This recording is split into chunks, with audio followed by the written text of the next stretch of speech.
Just waiting for her. Oh, Anne is in. How come I don't? Oh, there she is. Hi, Hi, how are you? Anne. I'm so good. It's so good to see You too, you. my friend. Oh my God, I've missed you. Likewise. So just so everybody knows, so Anne and I, uh, God, Anne, I was thinking about it. I think did we meet 10 years ago now? Yeah, let's see. Probably. Yeah, it was probably right around that time because my book was published in 2017. And so I I, think it was before then, right? yeah, I remember the day I met you very Yeah, clearly. I remember too. We met in a therapy office and we both worked in Manhattan Beach in, different professional capacities. Anne is an extraordinary attorney. And we just met and we resonated right away. And we're just so lucky to have met each other. And so we're so lucky to have Anne here today, first of all. She is a total expert on divorcing a narcissist. I've worked with a lot of patients, clients. I've worked with a lot of divorce attorneys, and I can tell you from my own personal experience, and you guys know I'm not a bullshitter, nobody compares to Anne. It's the truth, and it's really the truth. Her attention to detail, just the way she works, she's been through it herself, so she really gets it. And I'm going to go into her bio, and then Anne and I are going to have a talk. I have her book here. And I'm just going to kind of riff off of that, Anne, a little bit, and then we'll just see where the conversation goes. But so Anne Granz received her Juris Doctorate degree from the University of San Diego School of Law, where she graduated cum laude in 1991. While there, she served as editor of the San Diego Law Review. She obtained her undergraduate degree from Brigham University in 1984. She was the former editor of the Woman Advocate newsletter, the official publication of the Women Advocate Committee of the litigation section of the American Bar Association. But she began her legal experience differently than what she does today. And she began her legal practice at the law firm of Paul Hastings Janofsky Walker LLP in 1991. And she litigated complex antitrust matters and tried high-profile white-collar criminal defense cases and patent infringement cases. That's why I liked you, because you're already familiar with white-collar criminals. After she left Howie, she taught law school at Southwestern University in Los Angeles, and she is licensed to practice in front of all courts in the state of California, as well as the federal courts in the Ninth Circuit. And then, after her own experience of divorcing a hard-to-divorce partner, let's just say that, she started her own law firm in Manhattan Beach in 2008, where and that's where she currently works today. And she's the author of The Divorce Hacker's Guide to Untying the Knot, which ranked as the #1 new release on Amazon in 2018, as well as the creator of the Divorce Hacker app. And she's also a founding member of the online foundation, a nonprofit created to support young adults in recovery. She's the mother of 2 young, wonderful adult children who also have gone from surviving to thriving alongside with me. In her free time, she enjoys yoga, meditation, retreats, podcasting, traveling, and writing. And she has this at the bottom of her website, and I think it's important to read. She is the go-to, her and her girls, because she has all girls that work with her. They're the go-to divorce attorneys for complex, high-asset marital dissolutions, and she specializes in resolution of high net worth dissolutions, high conflict divorces, and complex custody matters. And there we go. So, I hadn't looked at your book in a while, and I just forgot how good it is. And like how you just have, it's so simple to read. You have so many nuggets of like solid, practical, applicable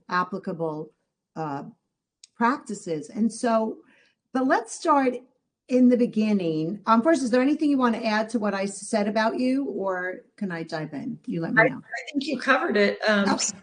That bio was written, then I created my own podcast, which you've been a guest on. Yes. And we've had a lot of, shared a lot of our stories with lots of people. And I know the work you're doing is helping a lot of people, and I'm passionate about it as well. So Yeah, we share that passion. We share that passion. And so, you start your book with the 3 essential truths, and I love them. You can't depend on your husband anymore. You cannot depend on divorce professionals to look out for your best interests, even though you're a divorce professional, but I know what you mean. You can't, this is my favorite. You can't rely on for advice from Aunt Martha from Chicago, who got divorced 25 years ago. right. And what, that I love that you started with that. What inspired you to start the book with those 3? That's a good question. So let me explain. Having been through this process myself, and I was an attorney, but I was not a family law attorney. And so, and now that I'm doing this, I see this all the time where women will come in, and even though they've retained me to represent them, they're still listening to their husband who's in their ear. And this is particularly true with narcissists because they want to control us. And it's really important to recognize that, kind of like that old movie with Julia Roberts, Sleeping with the Enemy. Particularly with a narcissist, they're simply incapable of putting either you or your children's best interests first. And so consequently, they will attempt to manipulate you and distract you and get you to do things that are not in your best interest. So I know it's a really hard thing to do. None of us who got married went into this thinking we'd ever be in this position. But once you are, it's important that, once you've hired a good lawyer, that you're listening to them and no longer listening to whatever your husband's telling you to do. Secondly, with regard to the divorce professionals, coming from the world of big law, I was rather astonished. I'm not surprised anymore, but I was when I first encountered this, that many family law professionals are also not really looking out for your best interest because, we bill by the hour. So the more time it takes to get your case done, the more money they're going to make. So it's really important that you carefully vet and find a qualified lawyer that you trust. And in the book, I talk about, I think it's in the first chapter, about how to find a really good attorney and the 10 questions to ask. You want to make sure that they do have courtroom experience if you're going the traditional route. Not all family lawyers do. So you don't want them to just be caving and settling your case because they're scared to go to court. So you want someone who's comfortable going to court. It doesn't mean that they will, but that they know how to do that. You want someone who's available to you, who's not just going to pawn you off on a lower level person. You want someone who's going to take your calls and meet with you and talk to you about strategy, and someone that you feel you can trust. And so it's very good to vet them first and check you can check them out online. There are a couple of mechanisms. AVO, AVO, is available online, and they should have 5 stars, and you'll be able to see the reviews. And if, this lawyer is not great for whatever reason, you'll see it in the reviews. So that's important. And lastly, with regard to Aunt Martha, so we all have friends and relatives that are well-meaning, and often we'll know someone who's gotten divorced at some point in time. But Aunt Martha in Chicago, if you're in LA, her experience in the 80s is going to be very different from what the law is in the state of California, because I don't actually know off the top of my head, but California, for example, is a community property state, and many other states are not. They don't use the community property laws. So it's important to be taking advice from your lawyer in the jurisdiction where your dissolution is pending. And also the laws have changed a lot over time. So for example, it used to be that in more traditional situations years ago, the moms would get the benefit of the doubt when it came to custody because dad was typically at work. And that's changed a lot. Like, for example, I've been in court a lot recently. I was in a trial Friday. I have a trial tomorrow and another one next week. And judges are very inclined, at least in LA County, to give mom and dads as much close to equal time as they can. They have a requirement to create close continuing contact through the orders that they make for the children with each parent, unless it can be shown that it's not in the child's interest. So, of course, if one parent is physically or emotionally abusive, then that's a different situation, which I can address more fully at another point in this conversation. I've just been recently trying a lot of domestic violence trials, and so I can get into that, which is a whole different ball of wax. And of course, the perpetrator of any sort of abuse will be precluded from having time with their child either at all, or they may be granted supervised visitation. So that was a long answer to a short question, but I hope I covered. That's great. No, you did. You did. You covered it all. And, you know, you said a few things in there that I want to touch on that are very important. There are some women even in this group. I don't know if they're all here. I hope the ones that I'm speaking about specifically, you know, who, like you talked about with the billing, you know, people will spend so much money, like they'll spend 150,000, 200,000, and they haven't gotten anywhere. And the problem is, and you know, I want to talk about this, so I just want to jump in here on this topic, is that a lot of times when there is domestic violence and in the marriage, and a lot of times the partner is afraid to get a temporary restraining order, right? They're afraid to follow through on it. But I do try to explain to them that, and I actually just did a video about this, that it's super important to do that, because it really does start your divorce case on the right leg, because these people are highly antagonistic and aggressive. And if you don't start it a little bit with them on the defense, and I'm not saying you always can, and it's not a perfect world, but I think that does help the situation. Yes. Would you agree? Oh, yeah. Let me address it. So, again, I practice in California. So what I'm saying is applicable in the state of California. And I don't know what the laws are in other jurisdictions with regard to the things I'm about to say, but it's mission critical that everyone understand this. So I just tried a domestic violence trial. I wrapped one up on Friday and I have another one tomorrow. I'm going to talk about the one on Friday because it illustrates all the points and the questions Nadine just raised. So I was representing a gal who, she's actually a marriage and family therapist. Okay. Throughout her marriage, from the very beginning, her husband was abusive. He did a number of things, including but not limited to grabbing her by the throat, blocking her from leaving the home. And then after each of the boys was born, once they hit puberty, he started doing the same thing to them. She didn't say anything. In fact, she came and hired us, and we filed the summons petition, which are the case initiated documents. And she told us she wanted to ask for joint legal and physical custody, meaning that both parties, she and her husband, would have equal time with the boys. We did that. Afterwards, I learned through talking with her that there had been a pattern of abuse, both physical and verbal. And so we went to trial, and it was challenging because that she was a mandated reporter and had never reported this. She was a classic abused woman.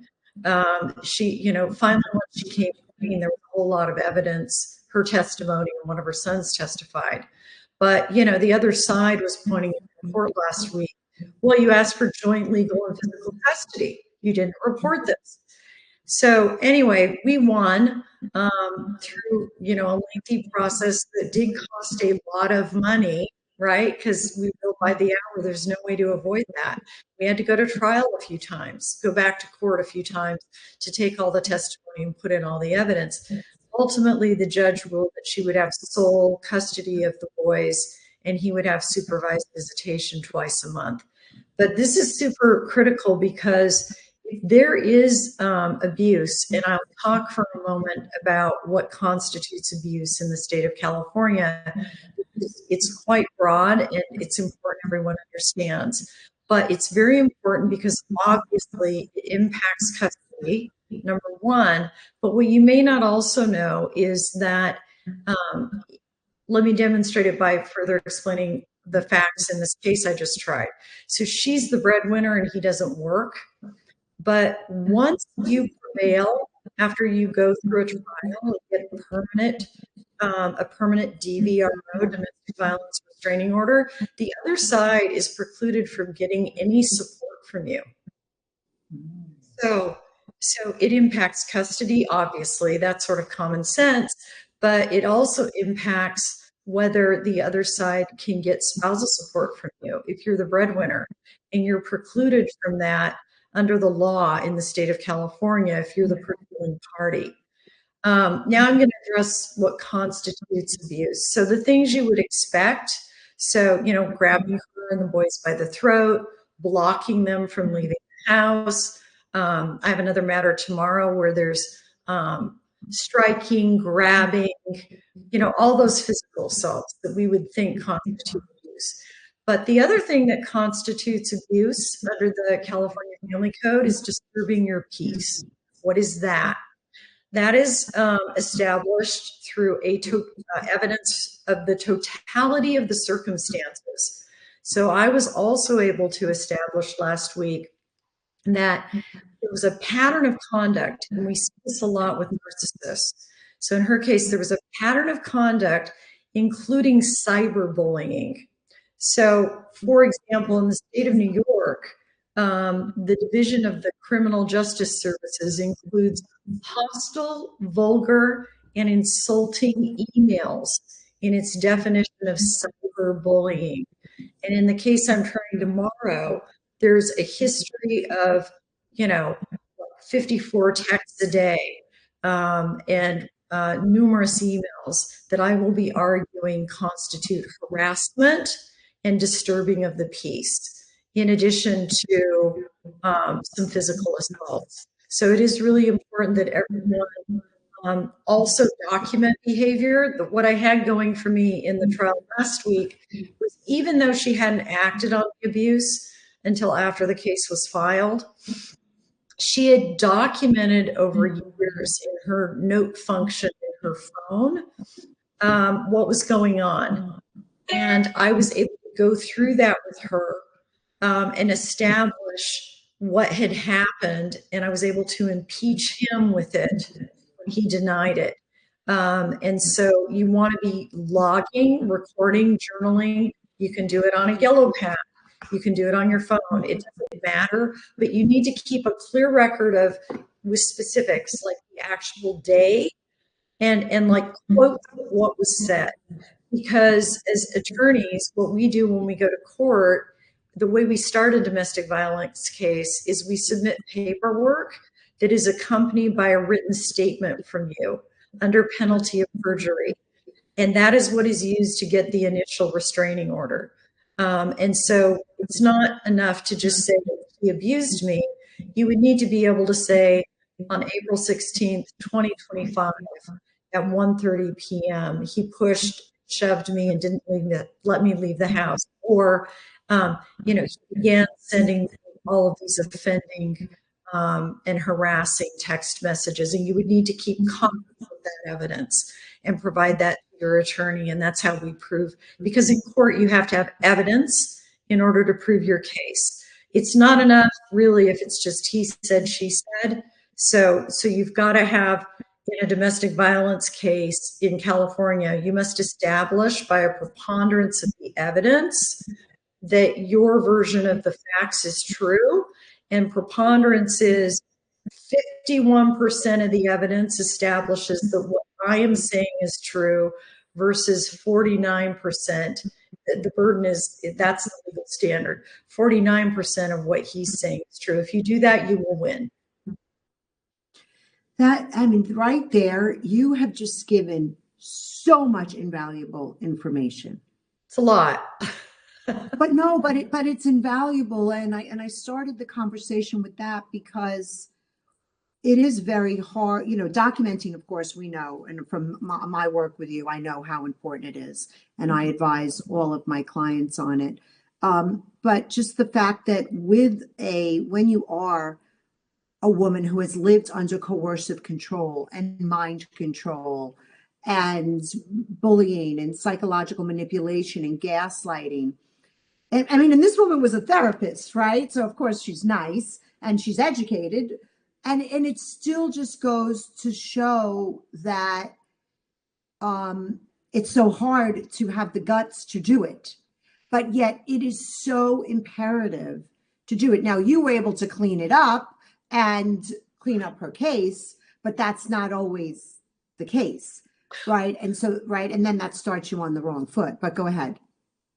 Yeah, thank you. So Nadine, you pointed out something that we talked about at length when I had you on my podcast, and I know you talk about it in your book, and certainly everyone in this room probably knows this, but narcissists prey on women that are accomplished, that are agreeable, that are, you know, I think this gal I'm thinking of who was so accomplished has been a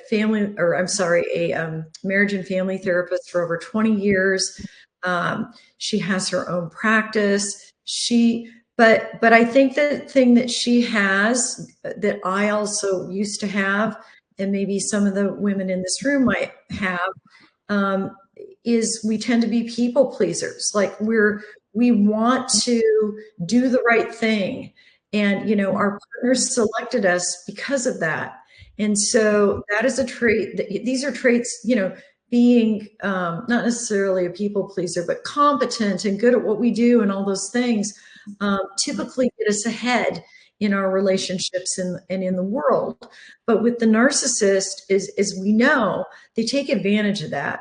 And, you know, what he did to this gal over time is he kind of beat her down. You know, he started out when she was holding her first child by when they were having an argument, grabbing her by the throat and pinning her. And so she knew she was in danger, and it was sort of like, you know, understood. She had to toe the line. And it was really only when I started asking some probing questions to make certain that the custody schedule that she was asking for made sense, that she just broke down and came clean, and then the floodgates opened. And so these gals are really lucky to have you, because, you know, your book, and when we talked, that was the first place I'd ever seen anybody really identify these factors that most of us as women have been inculcated to express, to become nurturing and good mothers, wives, and whatnot, but that are used against us. And that's what happened with her. Yeah, no, that's that. Yeah. And that's why I did write my book, right? Because I was sick and tired of everybody, you know, stigmatizing the victim when honestly, they're just collaborative, cooperative, agreeable, trusting, loyal women. Right. And so that it's a very important point. And, you know, and I know you do litigation, there's mediation, there's collaborative divorce, right? Mm-hmm. So in your experience, what is the best way to approach this? I mean, we said what not to do, but, you know, what is the best way to approach it when you are thinking of divorcing this very pathological individual? Such a good question. So let me talk about all the different ways to go about a divorce just briefly.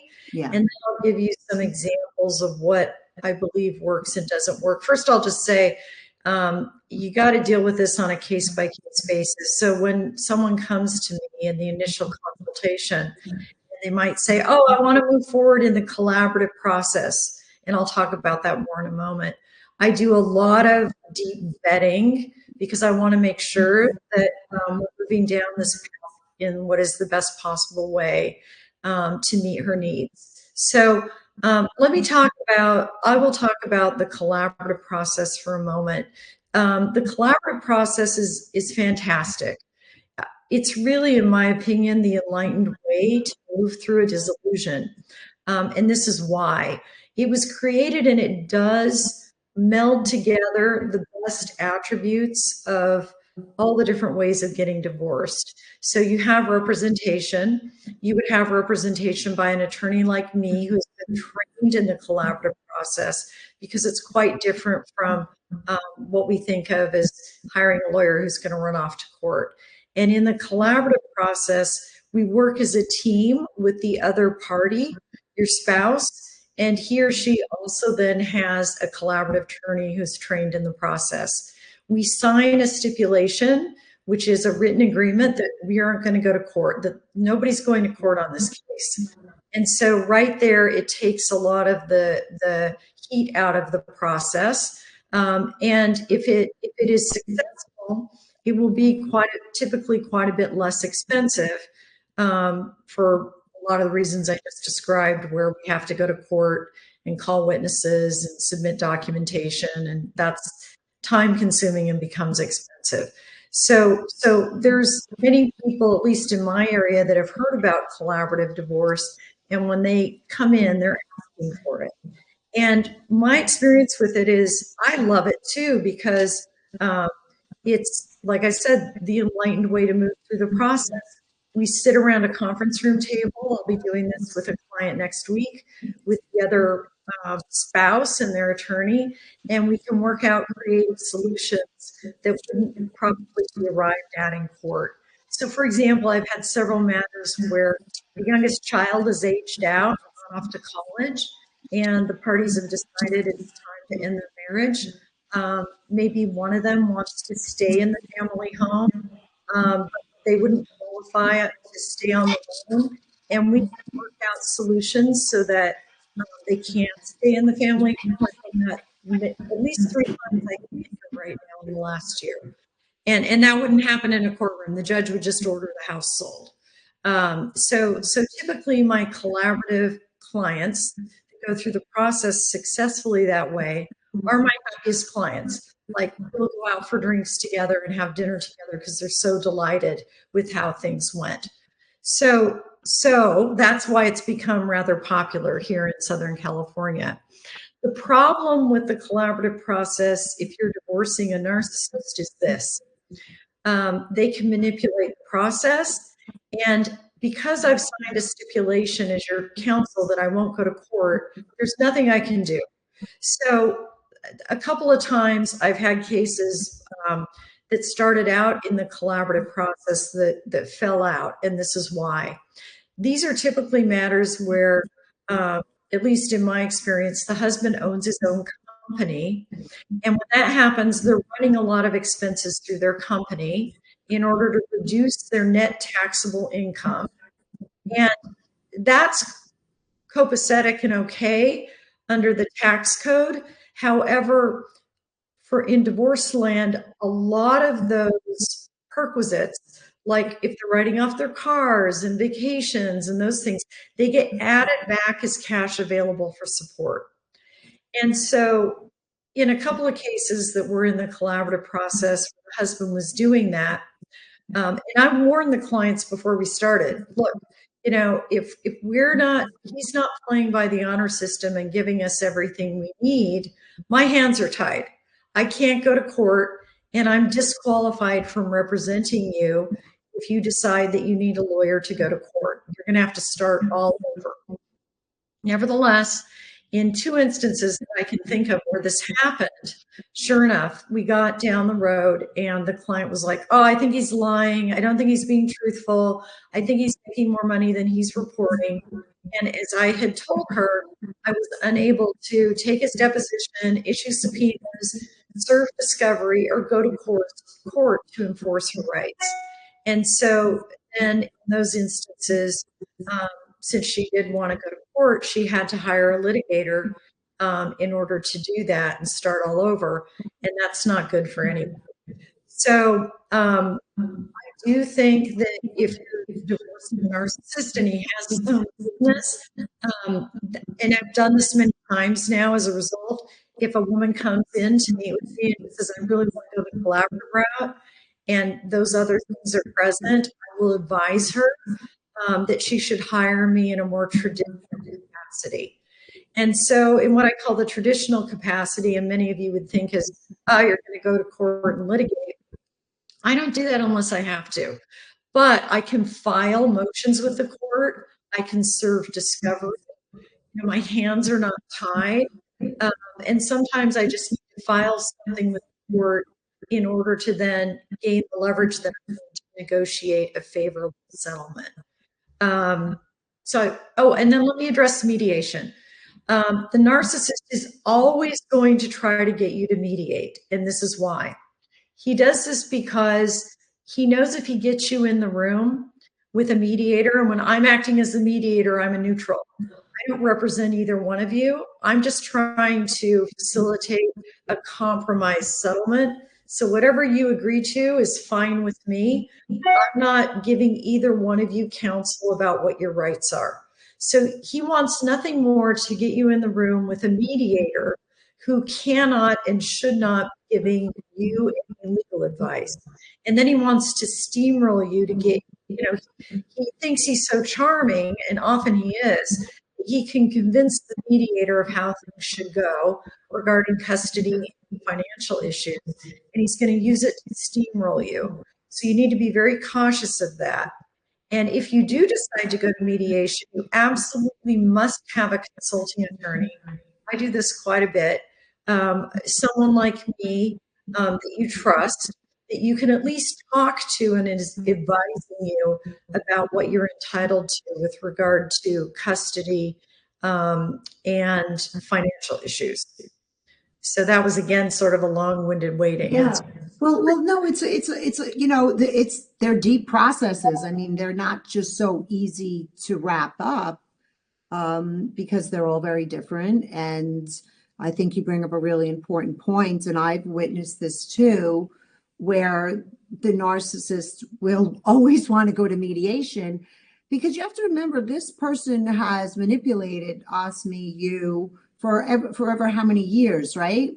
And even if we start to change inside, they don't recognize that. They just still go back to their same old tricks and think that they're just going to go in and manipulate everyone. And so, it's very important to understand that, and that when you do start out collaborative, how you can't really go back, right? And how when, these men that do have their own businesses, they're usually cooking the books, and also, they can present really however they want. And I know, of course, finances is a huge thing. And can you talk a little bit about two things, like what is forensics, and when does that come into play, and how does that come into play? And also, I think you've seen this quite often, and maybe this is a separate question, but you're with somebody who's making money, and then the second you're getting divorced, they're making no money. Right. Yes. I'm going to start by first addressing the third situation. So I have an acronym that I'm not alone. I copied this in something I read somewhere, probably when I was writing my book. But the partner who immediately has no money, we call him SIDS. It's easy to remember, the suddenly income deficient spouse. And I'm actually meeting with a client right after this podcast to advise her and I'll address the forensics issue in a moment, but the forensics, through their investigation, have uncovered what we suspected, which is he was in commercial real estate, and throughout the 20-year marriage was making around $700,000 a year. And then the year that they separated, his income immediately dropped to around $69,000 a year, and has stayed at that point for the last 3 years. And we have a trial coming up in her case. So we see this all the time. That's why we have the acronym Suddenly Income Deficient Spouse. And so now I'll wrap in the discussion of the forensics and why we need them. And I'll use this case as an example. So what they do is they work hand in hand with us, the lawyers. We gather the information that we need in working with them. So first, we may try to do it informally. We'll work with the forensics to come up with a list of documentation they require to do their analysis. And this would be consisting of things like bank account statements, profit and loss statements, W-2s, if sometimes individuals are both a W-2 employee and have their own business. So there's, then they would have K-1s if there's a partnership. Of course, they'd start out with the tax returns, but they go deeper than that. And what they're establishing in their investigation and analysis is what exactly their income available for support is. And this is a critical question to answer because it will impact the amount of child support and spousal support you're entitled to. And also they will analyze the various assets and the value of the assets, because at least in the state of California, you're entitled to half of anything earned or acquired during marriage. So that includes even on a 401k, an IRA, retirement accounts, even if they're in the other party's name because they were earned, when they were working at wherever they were working. If it was earned during marriage, you're still entitled to half of it. And so they would also, for example, if someone was generating and putting money in a retirement account before marriage, then they need to go in and calculate the amount before marriage, which is separate property, and the amount that was earned and acquired during marriage, which is community property. And likewise, they would do that with your home. So if your home was owned by the other party before marriage, any of the appreciation generated during the marriage is community. And so they would do an analysis of that. So the forensics are mission critical in any matter where the other party owns their own business, unless it's super small and easy for us to look through and figure out what their income is. But they need to do that perquisite analysis I addressed before and add back all the things that the other party is running through the business to reduce their taxable income, because it becomes income available for support. So what they typically do is they'll prepare a cash flow analysis. They also will figure out the marital standard of living, because under the Family Code of California, spousal support is set with the goal of providing enough support to maintain the supported party at the marital standard of living, balanced against the supporting party's ability to pay. That's where we look at their cash flow. And the supported parties need, what you need in order to meet your monthly expenses. So they do all of that. And they may, in working with us, depending upon the type of case, if it's a collaborative case, they would send out informal discovery requests asking for documents. If it's not a collaborative case and the other side is not cooperative, then we, the lawyers working with the forensics, would come up with lists of documents that they need to do their job, and we would serve discovery and issue subpoenas to gather that information for them so they can do their analysis. And then they generate reports. So, for example, this matter I was talking about a moment ago, yesterday, I got many reports, community property balance sheet, which shows all the assets and what portions are community, what portions are separate. It analyzes that for the real estate, the retirement plans, all the investments, any assets, and also looks at the debts, because any debt incurred during the marriage is community. And then it actually comes down and runs through all the numbers, and at the very end, in order to equalize each side, one party typically owes the other one an equalization payment. So in the forensic reports I was looking at, he's going to owe her, I think, around $900,000 of an equalization payment. And they've done that work to establish that. And then they've done an analysis of the husband's cash flow available for support. He has his own business. He has many, many rental properties that are throwing off income. And so they've analyzed all of that to figure out his cash available for support. They've run the marital standard of living analysis that shows that her marital standard of living is around $20,000 a month, which is not that atypical in the state in Southern California in certain communities. And those are all things that we have to have in order to do our job. Once they do that, it makes my job easy. I can then file my motion asking for support. So those are some of the tasks the forensic accountant would do and when they would come into play. And I like to get them involved right in the beginning of the case, as soon as I know that we need someone. In the collaborative case I'm handling next week, I'm meeting with the other lawyer on Monday, and we'll talk about if we need to get a forensic involved. And then when we sit together at the conference table, we'll talk to our clients about why we need someone, and we'll make recommendations. And in a collaborative case, one of the nice things is each side doesn't have to hire a forensic. You can just use one neutral, so it cuts that cost in half. So that's a benefit of the collaborative process. Yeah, then and the forensic piece is so important, because I found in my work with helping women divorce a narcissist, they think all the money's theirs.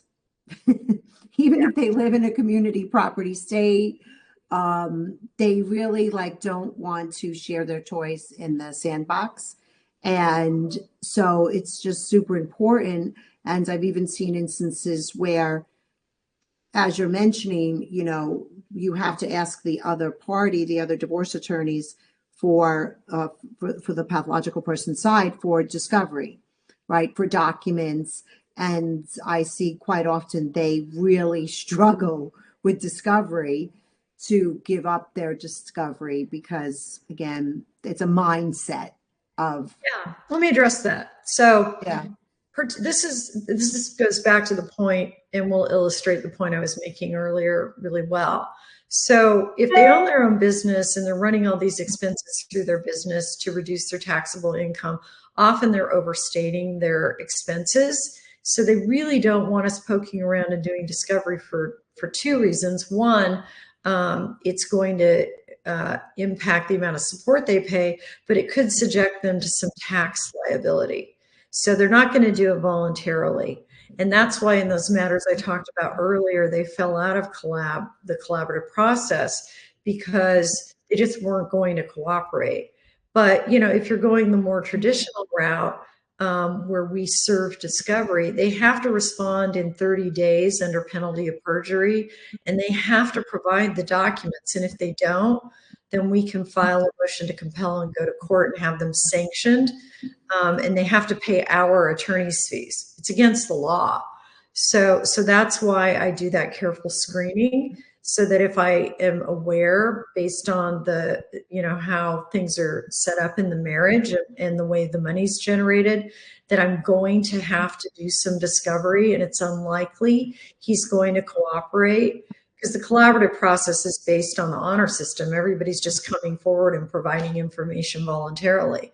So, with my experience knowing that's unlikely to happen, then I would recommend that we go the more traditional route, so that my hands aren't tied and I can gather the information I need for the forensics to do the job. Right. No, this is all such important information. And if anybody has any questions, they can always put them into the chat. But yeah, I mean, it would really make sense that the collaborative process would be more challenging, because it's hard to do the honor system with someone that doesn't have a moral compass. Right. That's the problem. Right. So the collaborative process relies on everyone being transparent, acting in good faith, and cooperating. And as I described, it works pretty well when we have those attributes on both sides. Sadly, when we're divorcing, often the other party does not have a moral compass, and that's why we're getting divorced. So we need to be realistic about this. And if we don't think they're going to be transparent and forthcoming, then there are other ways to move through the process. so that your lawyer can get what they need. And so once again, one other thing, like if your spouse is a W-2 employee, there's not a lot of room to hide. You know, the W-2 employee, all of their earnings are readily available on their tax returns and you know, the statements they receive from their employer. So there again, someone who's a W-2 employee, we wouldn't necessarily need to do a lot of discovery. And I've done a lot of successful collaborative matters, even with men that are super difficult on the other side, that are narcissistic, because there's nothing for them to hide. So anyway, I think we've made the point and drawn the distinction about when, what types of processes are better for what types of situations.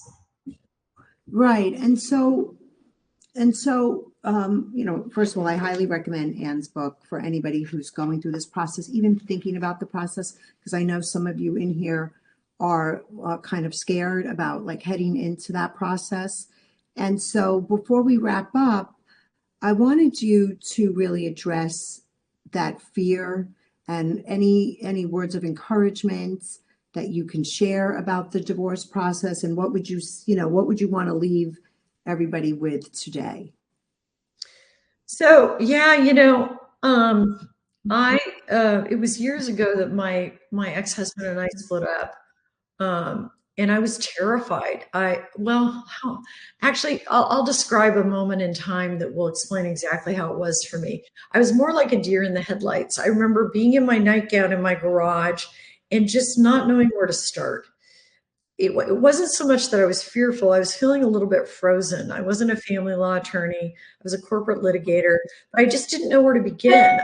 And I wasn't working at the time. After my third child was born, I have 2 children with my ex-husband, but I have another child with prior husband. Anyway, after my son was born, I took a hiatus from work because I've been traveling a great deal around the world in my capacity as a corporate litigator. And so when my ex and I split up, it was 2008 during the financial crisis. And what had just happened is the law firm where I've been a partner had just dissolved. It was the Lehman Brothers of the legal world. So I thought, you know, after a year at home with the kids, I would go back, but that was no longer an option. Then it became evident I needed to get a divorce, and my dad died. So I had those 3 things happen in about 3 months. And I just didn't know where to begin. I remember standing in the garage in my nightgown thinking, I don't know if I should be packing up to move or sending out my resume to get back to work. Like, if I do that, will that income be used against me? Or playing with my kids to comfort them? Or I just don't know where to start. And so I found my way through the process. And then I wrote the book because I felt like there was really a need for a manual, sort of a guide about how to approach the process. And so sort of almost like a what to expect when you're expecting, that answers the hard questions and help you understand, like, I didn't need to start packing up the house that day. That was not the number one priority. The number one priority was to talk to someone like Nadine in order to get my bearings, in order to get my grounding. And so you'll see in my book, there's a chapter there's a section in each chapter on well-being. And the first thing I suggest you do is find someone like Nadine in a group like this that has speakers like me to reassure you and to show you that you will be okay. You can get through this. There's a path through this. And that actually, like the gal I represented last week, it's much more dangerous to stay with the narcissist than it is to extricate yourself and your children from that situation. It does not get better over time. It only gets worse. And waiting is not the answer. You know, once you know that you need to end your marriage, you just got to pull the Band-Aid off and move through the process. Work with someone like Nadine and work with a lawyer like me with experience with narcissists who can guide you and that you have as a source to answer the questions that you will have. Yeah, that is the absolute most amazing answer. And because first of all, like me, I think what makes us very good at what we do, and I say that very humbly, is that we've been through it. So aside from being gone through it, we've also then got very educated about it, but we know how scary it is. We know that moment of like, oh shit, where do I start? I'm so afraid of this person. I can't even imagine going up against them. I fear them. But when you said staying is more dangerous, I got goosebumps because that really, really is the truth. And yet we understand how scary it is for so many different reasons. And I just want to thank you so much for coming on and giving us all your expertise and your time. I know how incredibly busy you are. Then the group recording will be posted. Yeah, the recording will be posted in the group today, so everyone will have access to it. But I know how incredibly busy you are. And I mean, you're preparing for court, which I appreciate you taking the time to talk to us and educate us. And yeah, and I'm just forever grateful for having met you and for working together. And, and Anne, and they know Jackie because Jackie runs a group in here. And so when we had like me, Jan, and me, Anne, and Jackie, we were like the A team. We were like the wall against the narcissist. Yeah. Right? Yeah, I introduced you guys. I knew you introduced us. Yeah. Client that she needed to work with you, and then the three of us together did a number of podcasts or things like this, open sessions together. And working with you, Nadine, has been invaluable for me because it's really helped me understand how to be more effective with my clients when they are still listening to their husbands. And I tend to get frustrated, but working with you helped me understand why they're doing that so that I can be more patient with them and be a better advocate for them. So I'm deeply grateful for you and that you started this group to help women. And I look forward to continue to working together to be of service. Yes, me too. Me too. Okay, everybody. Well, have a beautiful day and see you in the community. Thank you, Anne. Welcome. Bye-bye.